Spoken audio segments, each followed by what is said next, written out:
ఈరోజు మనం తిరుపతిలోని వకుళమాత ఆలయం విశేషాలు తెలుసుకుందాం. వకుళాదేవి వెంకటేశ్వరుడి పెంపుడు తల్లి.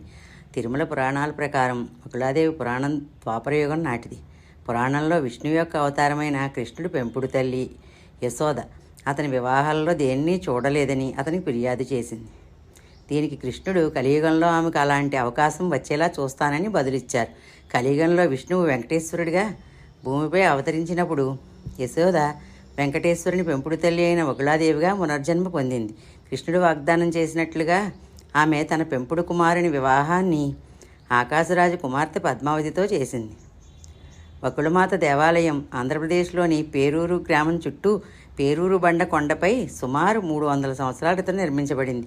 తిరుమల కొండకు 10 కిలోమీటర్ల దూరంలో ఉంది. ఈ ఆలయం 7 కొండలకు అభిముఖంగా అమ్మవారిని దర్శనం చేసుకునే విధంగా నిర్మించబడింది. తిరుమలలో వెంకటేశ్వరుని కంటే ముందు వకుళాదేవికి ముద్దుగా నైవేద్యం సమర్పిస్తారు. మీకు ఆలయంతో ఉన్న అనుబంధం కింద కామెంట్ రూపంలో తెలియచేయండి. వీలైతే ఆలయ దర్శనం చేసుకోండి.